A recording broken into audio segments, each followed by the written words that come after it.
This is Lou Palmer, and this is WTIC and WTIC-FM, Hartford, Connecticut, 7 o'clock.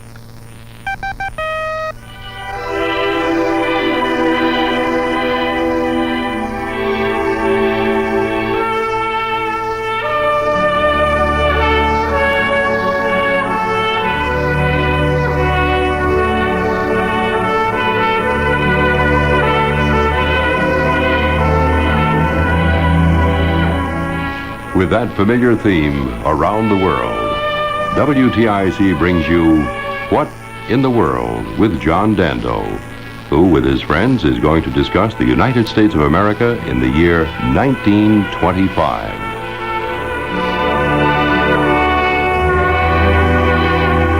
And here's John Dando.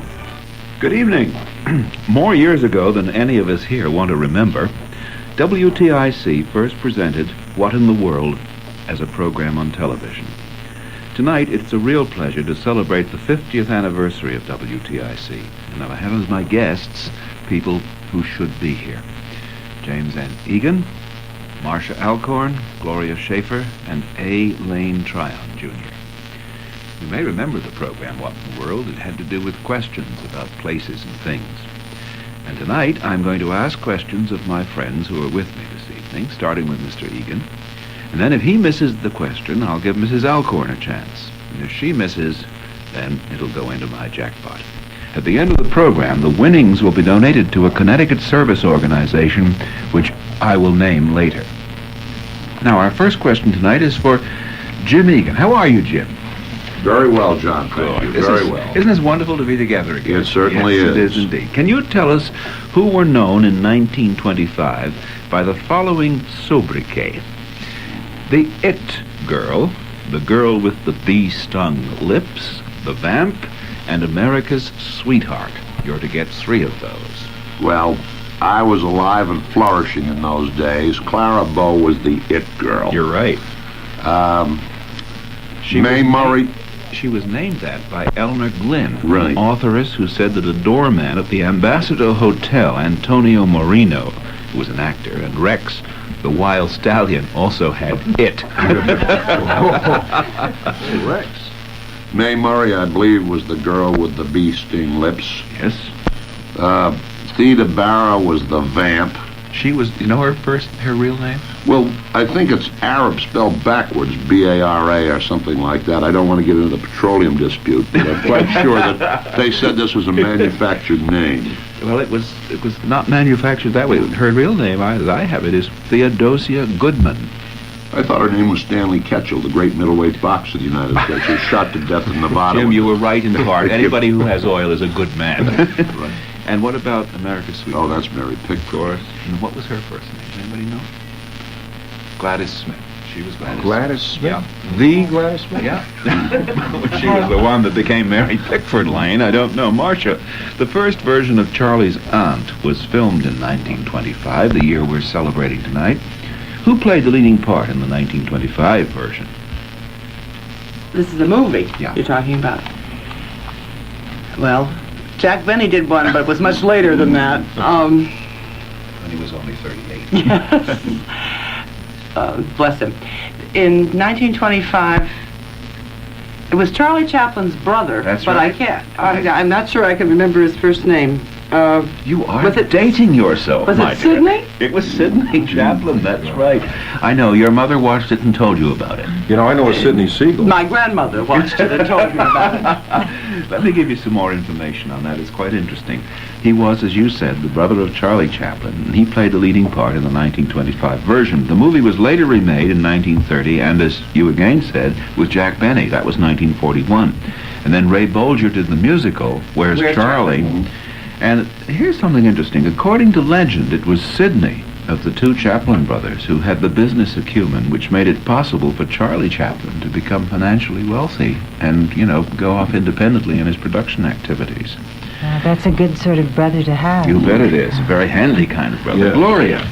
In 1925, Paramount Studios made a movie called The Vanishing American. The title role was played by an actor named Richard Dix. What was the story about? Very modern subject. Very modern. Yeah. In last week's headlines. But- There I go giving hints. But I don't really know, but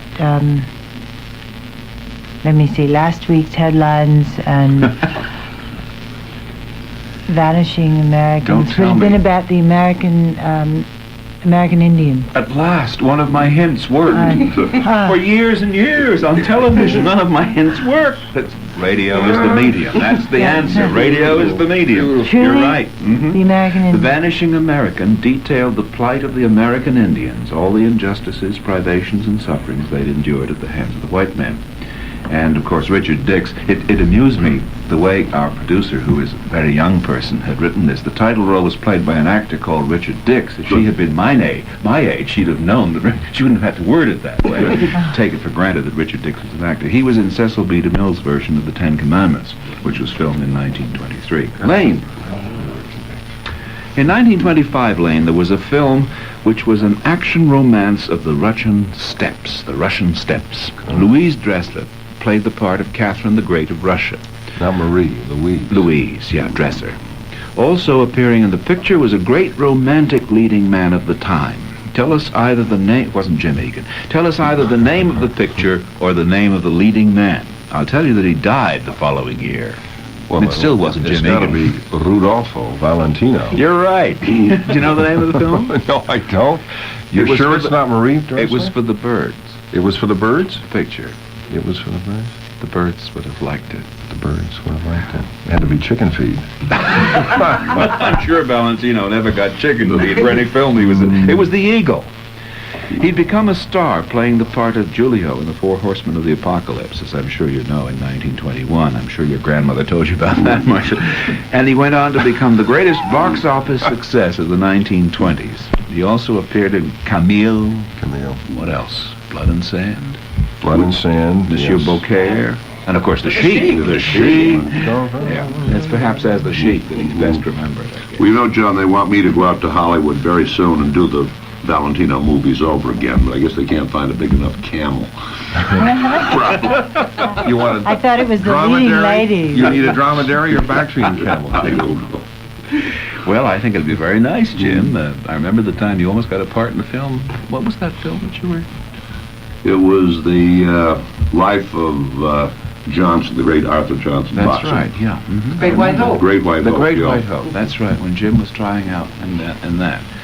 But they couldn't film it in Vista Vision, so they couldn't use No. it, Jim. I know. I had the same trouble with a couple of movies I had a chance at. All right, we've had one round. Did you all get your questions on that Yes, one we round? did. We In all have television- 10. We all have 10 You points. all have 10 We all points. have 10 Oh, points. that's $40 going towards some Connecticut service organization, which I don't even know the name of it yet. I hope they tell me.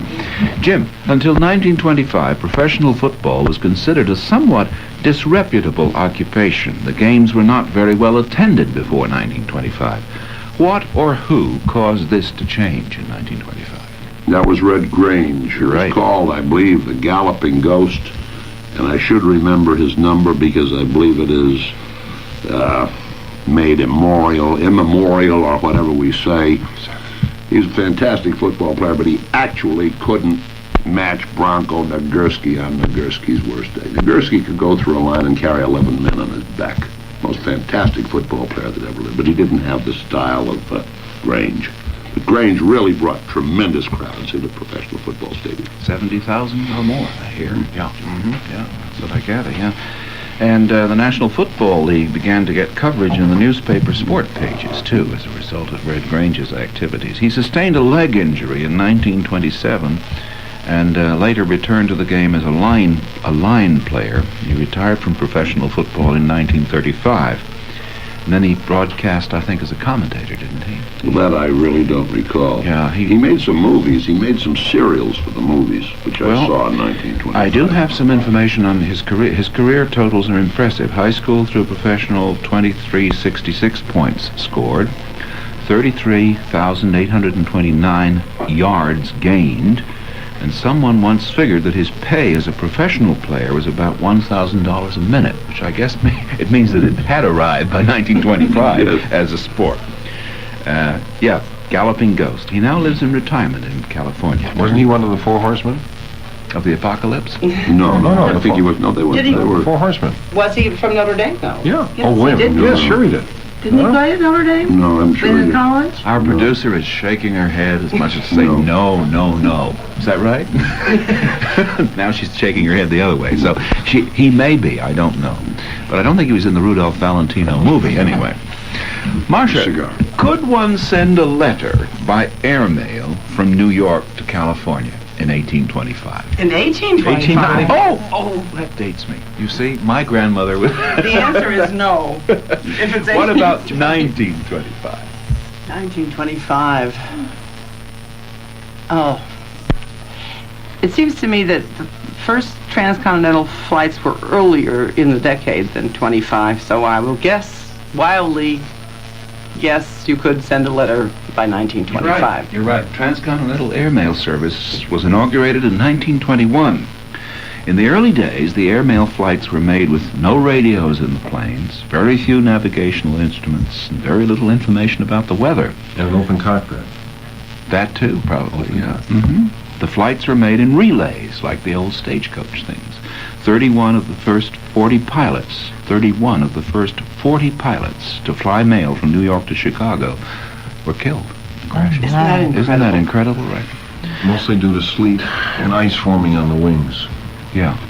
And And the adding airlines. to the weight of the plane and just That's bringing right. it down. Yeah. What was it that I read in the Current this morning? They were talking about the fact that they'd been spraying the planes at Bradley with whatever it is they spray them with during the recent storms. Silicone. The first transcontinental airmail flight took 33 hours and 20 minutes, which was exceptional time. What is it now? 7 hours? 6 hours? Oh, no, it's less than that. Is it It's really? about 5 or 4.5 Is that- hours. Gloria, one of the following 4 books was first published in 1925. The easy part of my question is to name the author. The more difficult part is to tell me which of the books was first published in the year we're celebrating tonight, 1925, WTIC's year. Now, these are the books. Tender is the Night, The Great Gatsby, The Beautiful and Damned, or This Side of Paradise. Oh, John, you're putting me on. No, I'm not. Which They is were why am I all putting 'em written on? by the same man. That's right, they were, yeah. But which They one were- of those was written in 1925? Oh, I thought that you wanted me to name the author for each of Well, them. we want and you to do I was going that. to say that's you're trying to trip me. No, I would never. It But was 17 years I never tried to trick you, except when I gave you hints that all of you were too stupid to Which usually understand. confused me.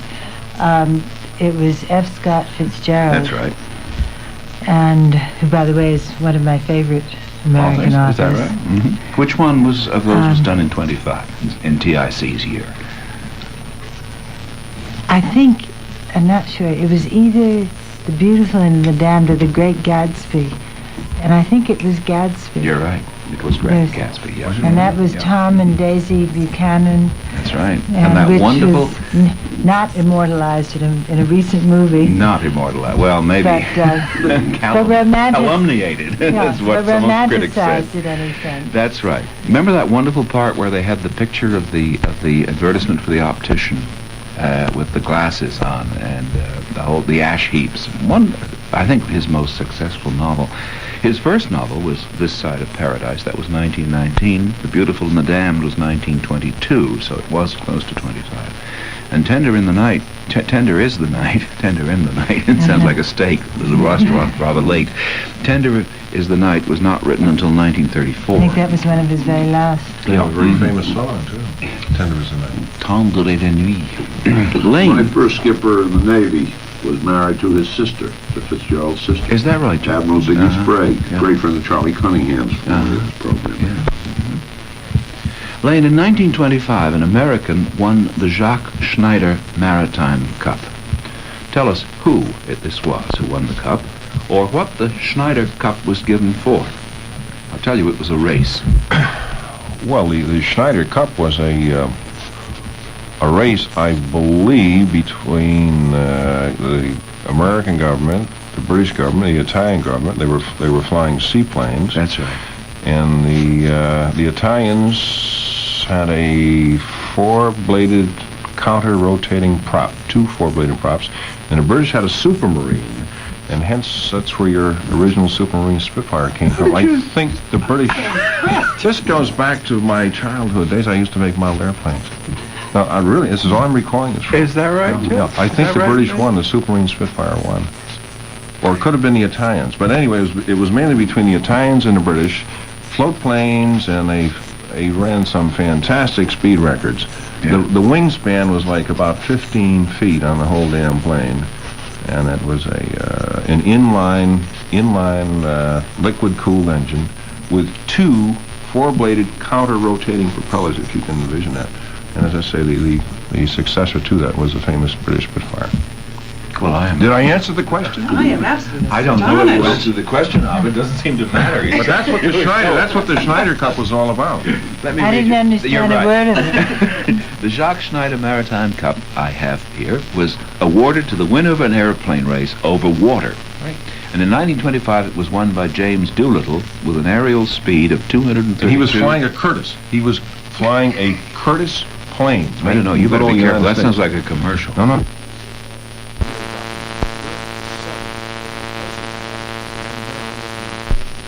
No, Curtis, no. This is very important. That's when they cut them off Because on my line. the British and the Italians were really dominating this. Oh, and is we that right? finally came through, and it was Jimmy Doolittle. That's right. There's interesting stuff about him here. Incidentally, you're right. It did go up prior to this 1925 race. This WTIC year race, the speed record had been 177 miles per hour. And that particular plane was a biplane. Believe it or not, it was not a monoplane. Is that This right? particular one, Which, of Doolittle course, would flew, give was more- a biplane, and the upper wing was on the level of the cockpit, and the lower was below the fuselage, which was a very unusual configuration for a plane. Well, I suppose two wings would have more drag as far as speed. More lift. Oh, but worse on speed once you got up. That was a great day. Mr. Doolittle had been in the Army Air Service during World War I. In the 1920s, he was a racing pilot and the He holder... flew the famous flying milk bottle, which incidentally was manufactured in Granville, Massachusetts, right next to where Mrs. Alcorn lives right now. One of my students flew through a flying milk bottle with me once in Montreal. That was at McGill, I remember that. The famous GB Sportster was made right up here in Granville, Mass. Well, it's obvious. I'm not going to get a chance to... Every moment I read a line of my information on this, he tells me... Very good, Lane. I wish I could give you 20 points on that, but you know I can't. Jim, round 3. Did you all get 10 points on this? Radio relaxes you people. I used to get many more points from you on television. Jim, 1925 was the halfway mark in the competitive career of a great sports figure. During his competitive career, he set over 60 records. Can you tell us who he was? He later became... Can you tell us who he was? I'll give you a further hint later on if you need it. I need it. He later became an actor and appeared in many movies, although critics gave him poor marks for his acting ability. Meet Tarzan, you Jay. Yeah, you're right. Johnny Weissmuller. That's right. Johnny Weissmuller. It was the famous swimmer Johnny Weissmuller. He set a world record for the 100 meters at the 1924 Olympic Games. He swam in competition from 1921 to 1929 when he retired at the age of 24. What a thought, eh? Anyway, during that time, he was never beaten in any freestyle race from 100 yards to a half mile. He's credited with having set at least 67 records during that time. And of course, he became the moving picture actor, Meet Tarzan, You Jane. And his Tarzan yell, I guess, was the trademark that became... I had the most pleasure of famous. meeting Johnny Weissmuller a couple of years ago down at Mystic Seaport after a sailing race. What was he doing there? Just sitting on the stern of somebody's boat. He wasn't wrestling whales? Well, Wasn't swinging. he was swinging. Whatever it is. He was swinging. He was maybe swinging, but not in the way you were thinking. Marcia, I have a list of 5 magazines. I want you to tell me which of them you could have bought and read in 1925. You have to If get... I had been around at that time. For how much, a nickel? Yeah, there's that too, Lane. Get 4 out of 5 right. Time magazine. Yes. Yeah, it was first published in 1923. Saturday Evening Post. Oh, yes. First published in 1821. Literary Digest. Let's go on a little bit. I'm not sure about that one. National Geographic. Yes. Oh, yes. First published in 1888. An ancient and honorable institution. The New Yorker. Yes. Yep. That was first published in 1925. So this is the WTIC and the New Yorker year, both of them together. What about the Literary Digest? You've got your 10 points. I don't really know, John. It's a yes. They're all yeses. Oh. Yeah. It was first published in 1890. That's not the Reader's Digest. No, I No, understand. it's a different. This is the literary Digest. Literary Yeah. Digest. That's right. Gloria, I'd like to have you tell us who was president and who was vice president of the United States of America in 1925, or name one of the governors of Connecticut who served in 1925. And I feel like a real cad asking you this because you've got to get it right. I want you to know that was one of the things I very carefully checked. From your career, I might have known you Because I would. had a feeling, John, that you were going to be sneaky about that. The president was none other than good old silent Cal Coolidge. Right. And his vice president, I'm really going to show off, was a man by the name of Dawes, who was an extremely peppery man who lectured the United States Senate, as I recall, when he took the chair as their presiding officer and blasted the filibuster. And if I recall what I read, of course, because I never heard his words, he said if a group of women had gathered together and one of the women had taken off on the subject of knitting or embroidery and had spoken for 24 straight hours on the subject, you would say that she was a nut. He said, and I stand here before this august body, and I say that anyone who stands on his feet and speaks at random in the style of the filibuster should be considered likewise. And he campaigned all over this country to break the filibuster. That was back in 1925, and it hasn't happened yet. Now, let me see, you wanted to know about... Well, you've answered the question. You know the 3 governors of Connecticut that year? One of those years. Let me see. But Yeah. there was one who was governor for only a day. That was Hiram Bingham. That's right. And he was, on January 1st, it was a man by the name of Templeton. That's right. And then he left office and was succeeded early in January. That's right. On January 8th. Hiram No, Bingham, sorry. who was elected governor. Yeah. And Hiram Bingham served for one day and appointed himself United States Senator. Oh, he appointed himself? He appointed himself to the United States Senate, and his lieutenant governor, whose name was Templeton. Yes, Templeton. Became governor Oh, did he? of the state of Connecticut. No. What I had was Templeton's term expired in January. He was the one before? Oh, wait a minute. It was Templeton that was first. That's it was right. Bingham that was next. Yeah. And it was Trumbull. That's right. Trumbull. That's right. I got my That's right. T's. Yeah. mixed up. That's what is known as the Connecticut Hartford Tea Party. And they were all good Republicans. Yep. Oh, were they? Yes, all 3. Good. That's nice to know. Lane, in 1924, uniform road signs were put into use for the first time on the nation's highways. Fantastic. And the numbering system we use today was adopted. Tell us how routes were marked prior to 1925. You mean on our so-called How did- highway, our Yep. beautiful highway On our system highways. prior to that? Well, that was the year I was born. I would suppose they must have had painted signs and probably, of course, the famous one They is did. the Lincoln Highway, but in Route 1, which was transcontinental. Yeah, That must have been. I would say no. They used to put them on signposts, and they would print post the mileage between towns back. John, I don't know. I wasn't around then.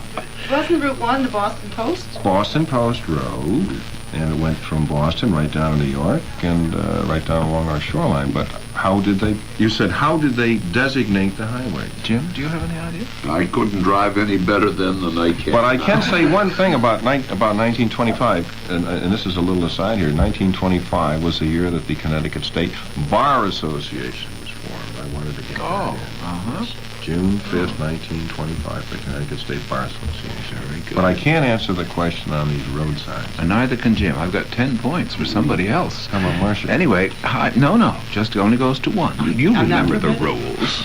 She can tell me the answer if she wants, Well, but she can't get any they were points. signposts, as Lane said, but the names of the roads were given. Like the Boston Post Signposts Road. go back to the ancient Romans. Yes. I mean, this is something different. But, there it is. You mean they didn't have The signposts? highways were marked by painting bands of color on trees, telephone poles, and fences. Well, Like I don't trailblazing. Yeah, that's right. All right. I don't remember that. Neither do I, Lane. Thank you. Well, we won't say anything about that. We'll just have some dead air, which is often very healthy. Two things made this impractical eventually. One was that there weren't enough colors to go around. They cut down the trees. And in the West, there weren't enough trees or fences to paint. And I guess anyone who was colorblind just had to stay home or be a traffic hazard. In 1925, the shield-shaped sign to denote a United States highway, octagonal ones for stop and others we're familiar with today, went up on the nation's roads. East-west highways were numbered with even numbers, like Route 66, and north-south highways were odd-numbered, like That's still Route true. 1. That's Like still 91. true. Yeah, That's still true. 89, Still 87. It still that's is right. true. That's right. Yeah. Absolutely. Mhm, that's right. And of course, the signs are going more and more to those visual things, aren't they? You know, the kind of thing Which are where they very show a difficult. picnic table rather than put the words up. Also, I think that the numbers of airline flights run in that same pattern. The odd numbers are east-west flights, Oh, is that and the even numbers are the other way around, rather, north-south, and then the Yeah, I even numbers suppose- are east-west. I'm not sure about that, but I think that's true. That's done by altitudes too, isn't it? 5,000, 7,000, and The way they stack them up. Yeah. Jim, one person was elected. Is this right? Yes, Jim. One person was elected in 1925 to the Hall of Fame for Great Americans. He was a naval hero. Who was he?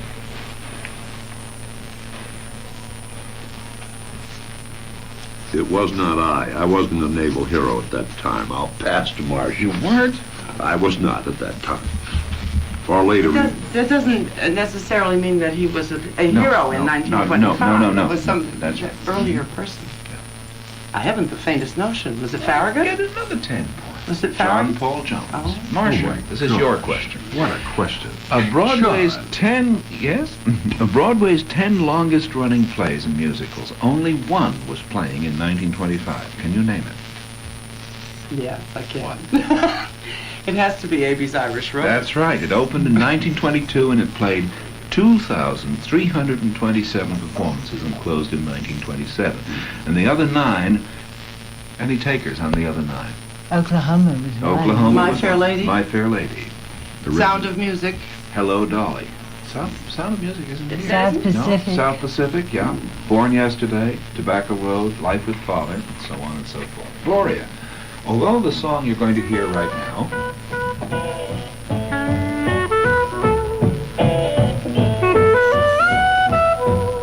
although it was written in 1924, it was very popular the following year, our year, TIC year, 25. And a recording made of it set a record in its time for sales. Whose recording was it, or how many of his records of this song were sold? Oh, who's recording? My goodness. I thought you wanted to know the name of the song. That's and Daddy and me, and baby makes 3. We're happy in my blue heaven. I do That's know. a bonus, ladies and gentlemen. I happen to be a monotone, but I can't help it. Is it Benny Goodman? Was he there then? Lane? Well, all I can think of is Louis Satchmo. No. Gene Austin, wasn't it? You're right, Jim, but I Right. can't pay you. No, yeah. no. Gene Austin. He Gene played. Austin, wasn't he a cowboy? No, that's Gene No, Autry. Gene Austin. No. Oh, No, he's a fantastic guy. Made a terrible oh dear. What You a know, put without down. cameras, you people are encouraged to free association. All this rambling around here that goes on. Lane, in 1925, a very famous trial took place in Dayton, Tennessee. Tell us the name of the defendant or the name of either of the 2 famous attorneys who appeared in the case. Oh, boy, it was Clarence Darrow. That's right. This question gives you lots of scope. Yes, it gives me lots of scope. Now, believe it or not, I can see the picture of Clarence Darrow fanning himself with a palmetto Yeah. fan with his galluses on and his shirt sleeves rolled up, but that's the only thing I can remember about that trial. I couldn't tell you who it was. It wasn't the Sacco Vanzetti trial. No. No. It's Clarence You got a School Darrow. teacher in Tennessee And, who was I gave him a good The hint. best tip I've ever heard from you, John. Yeah. I didn't hear the hint. What was the hint, John? I just thought the question would give you more scope than it apparently Oh, it was the has. Scopes. The Scopes! How did you ever... Oh, J.P. Scopes. J. Quincy J.P. Scopes? Thomas Thomas Scopes. Thomas Scopes. I'm going to take 10. Oh, I think you that. should. I need another 10 Well, I don't- points. don't- I'm going to take don't I 10 get half on that? I'm going to take 10. Who was the opposing lawyer? The opposing lawyer, William Jennings Bryan. Bryan. Assistant of prosecution, and Clarence Darrow headed the defense. And Scopes was found guilty, of course, as you know, and fined $100 in costs. Because Henry Fonda is now doing the role. Yes. Really? That's one reason why we included the question. Because we you seen- thought have you people seen would the know, play? but No, I haven't. It's a great play, isn't it? Yeah, I haven't seen it. Well, we've got, we're running out of time. Well, radio time runs out just the way television time does. But we do have a free-for-all here. Were these people alive in 1925? Just shout. I guess you better identify yourselves. Say Jim, yes, or Lane, no, or whatever it is. Hank Aaron. No. Lane. Right, Lane. Grace Kelly. No. No. No. Lane was right. Grace Kelly was born in 1929. James Arness. Yes. Right, Lane. He was born in 1923. Dave Brubeck. No. No. Yes. Lane, you right. corrected Yes, yourself. yes. He was. He was born in 1920. Shelley Berman. No. You're Yes. right, Lane. Lane is nauseatingly right, isn't But he? he's saying no or yes first and then giving his name. He's way ahead of us. Oh, I didn't even notice that. Lane, you wouldn't do a thing like that, would you? Rock Hudson. Yes. Yes, Marcia. Very good. Yeah, you're Marcia. He was born November 17th, 1925. Christian Barnard. Yes. Yes. No. Lane. Yes, born 1920. If I were you, I'd knock it off, Gloria. Freddie Bartholomew. No. Yes. Yes, he was born 1924, and he remembers that. My God, he's as boy. old as I am. Well, some people make it, you know. Truman Capote. Yes. Yes, he was born in Give that to Marcia. 1924. Well, I guess that's all the time we have. Our winner tonight, let me see, computation here, is Jim Egan. And $140, Jim. And a check for $140 will be sent to the service organization you were representing, the Bellevue Square Boys Club. Well, I think I didn't win, but aside from that, I'm very happy. Well, I'm sure you didn't, Jim. I'm positive of that. But anyway, you won. But it's been nice, really great to be together again, hasn't it, tonight, eh? And our thanks tonight to James N. Egan, Marcia Alcorn, Gloria Schaefer, and A. Lane Tryon, Jr. I'm John Dando. Good night. Good night. You've been listening to one of Connecticut's best-known quiz programs, What in the World, with your host, John Dando. Mr. Dando, with his and your old friends, talked about events in the United States in 1925. Tonight's What in the World was a special observance on the occasion of WTIC's 50th anniversary.